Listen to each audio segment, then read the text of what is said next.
Good afternoon everyone, it's David here. We're just coming to the end of the session. Been a marvellous day. So I'm just doing a walk around. I've got as far as, well, what peg am I going? Oh, look at that. I'm on peg 11 and we're just picking up nylon so far. So come with me and we'll see if we can find some. Look at that.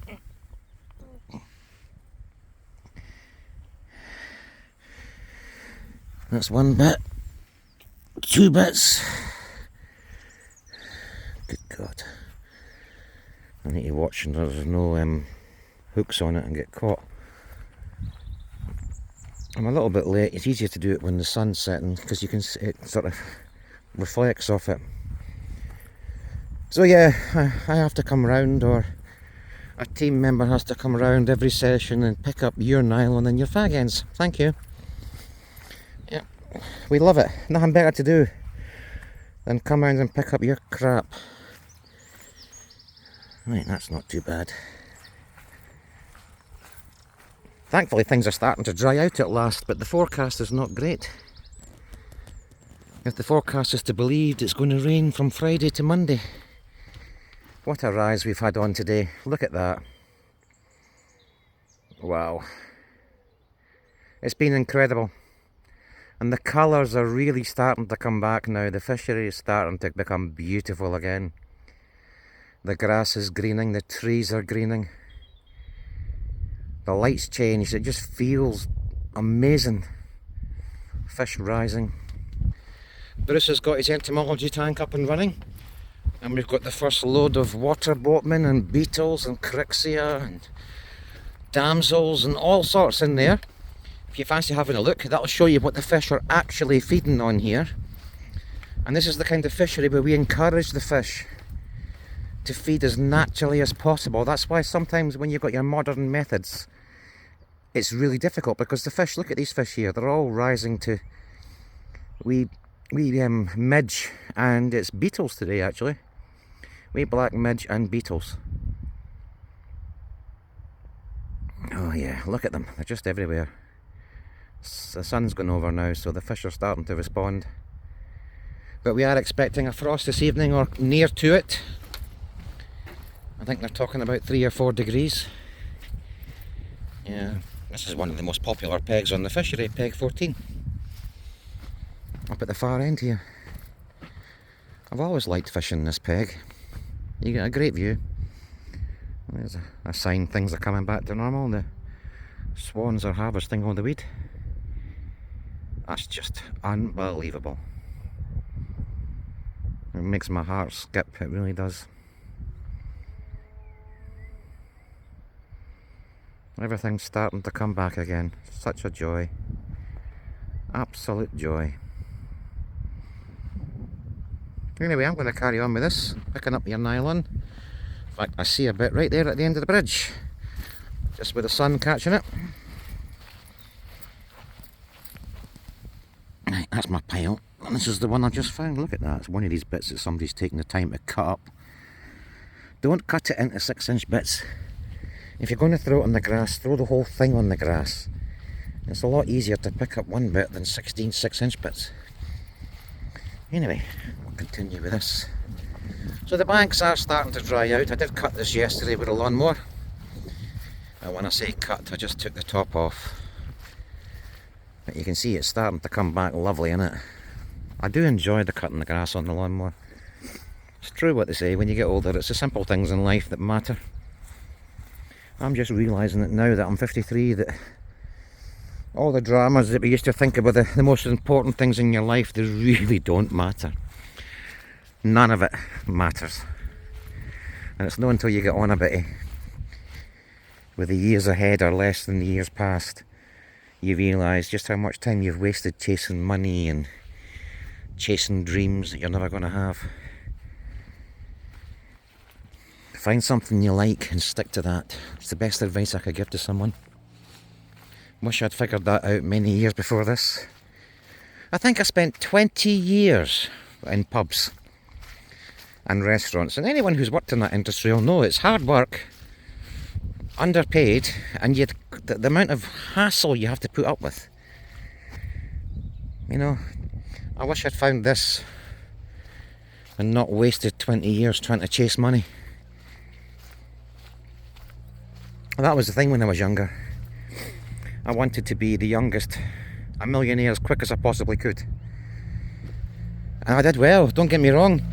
At the age of 22, we were turning over 2.5 million a year.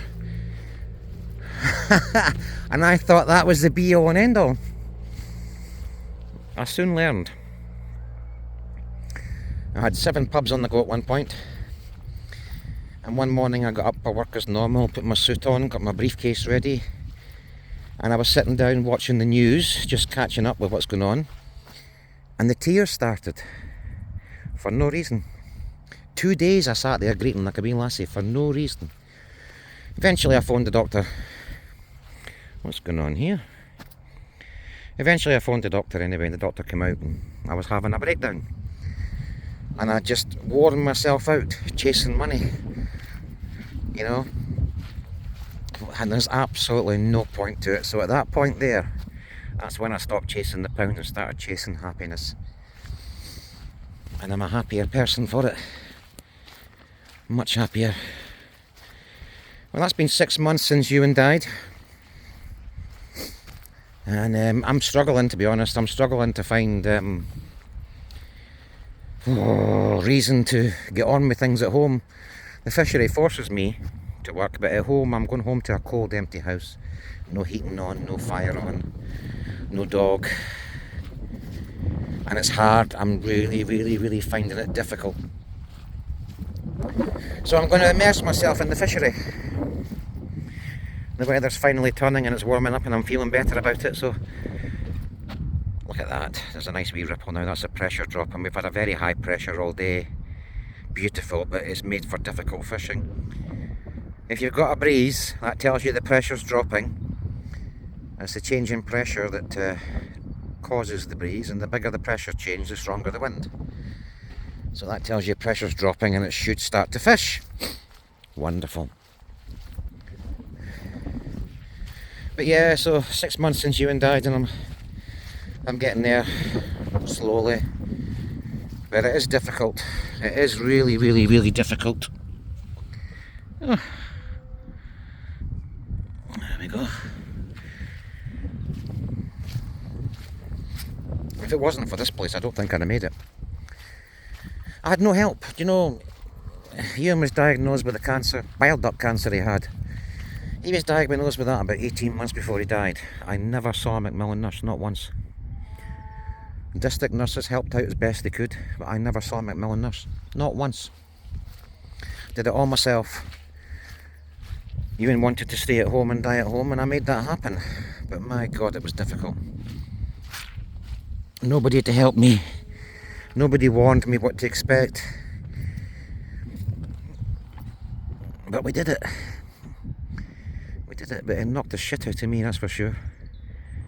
And I'm only just feeling it now. People say 6 months for grief and you start to feel better. I don't think you can do that. I really don't.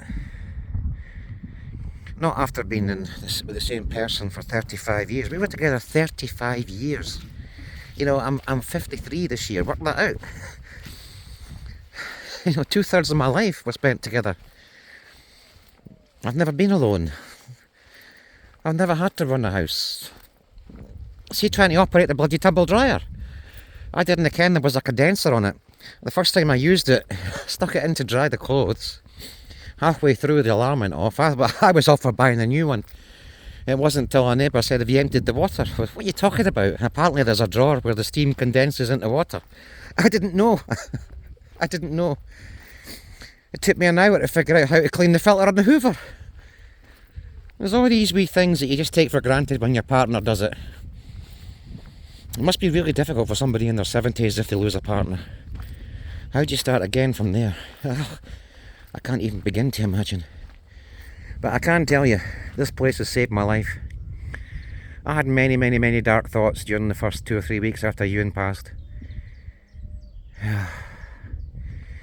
And yeah, it was difficult. And then a member of staff that I thought I was close to disappeared. That hurt. And that knocked me back as well, so yeah. But here we are now. The weather's helping significantly. Look at that. Isn't that just a joy? So the banks are finally starting to dry out. They've got all these squidgy bits here. So we'll get them all flattened. And believe it or not, this will be a stripy lawn in a couple of 3 weeks. But then again, the weatherman has said it's going to pour down all weekend. Oh look, there's this chap into a fish. Let's go and see him. See that? Just a pressure drop. Breeze gets up and the fish are on. Lovely. That's not a bad view, is it? How can you have dark thoughts when you look at that? I don't. It's when I go home. It's when I go home and there's nobody there to see ask how I am. Nobody ever phones, nobody ever visits. It's difficult. I can only imagine what it's like if you didn't have your mobility and you were stuck at home.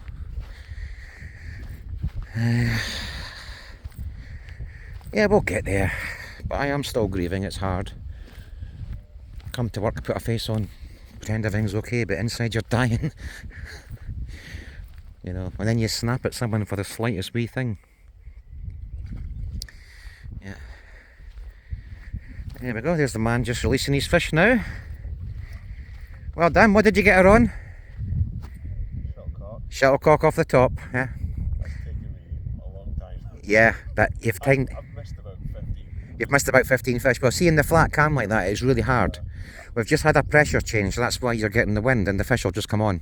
I just had getting ripping takes on the buzzer as well. Yeah. I still wasn't quick enough. It's amazing how a fish can hit you so hard with a buzzer that can pull the rod out your hand and not set the hook.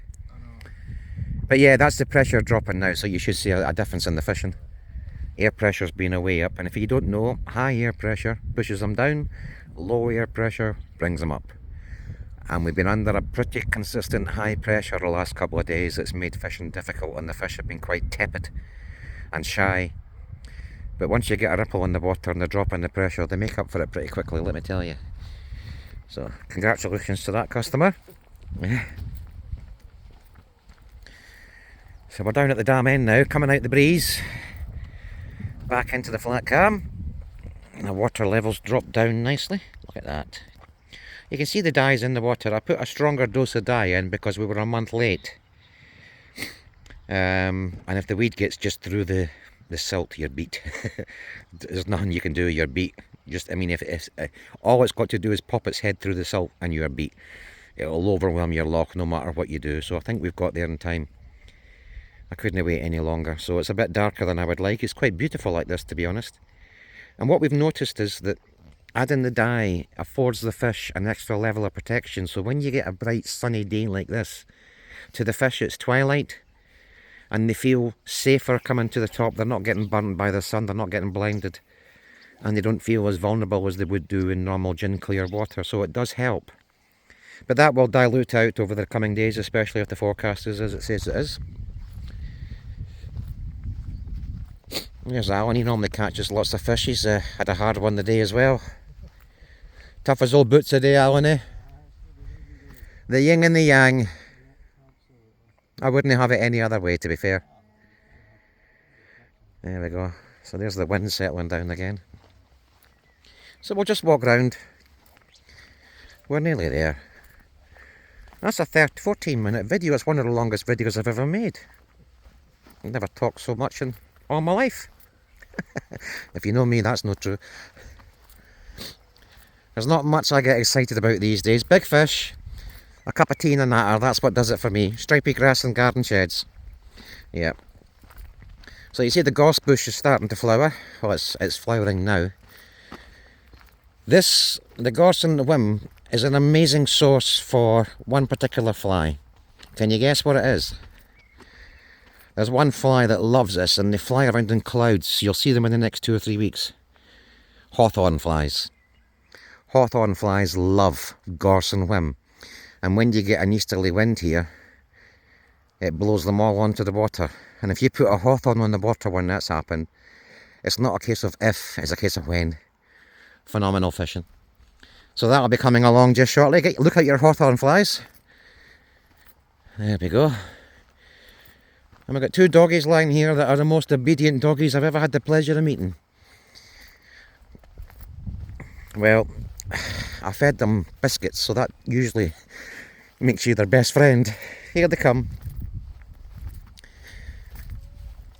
I've got a 2-year-old and a 10-year-old, and they're just best paps. They're just best pals. Oh, look at them, I'm coming to get cuddles again. You're looking for biscuits, aren't you? You're looking for biscuits. I don't have any more. You've had enough biscuits. Aren't you just gorgeous? Yeah. I know. I miss my doggy so much. I do.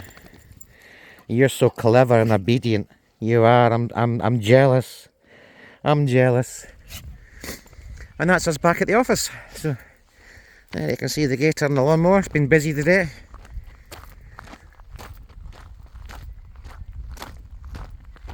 Things are starting to look lovely at the fishery. There we go. Well, I've enjoyed that. Thank you for your company. I hope you've learned something. I've spilled a few personal secrets. I've told you my demons. I feel better for it. Thank you. We'll be back soon with more.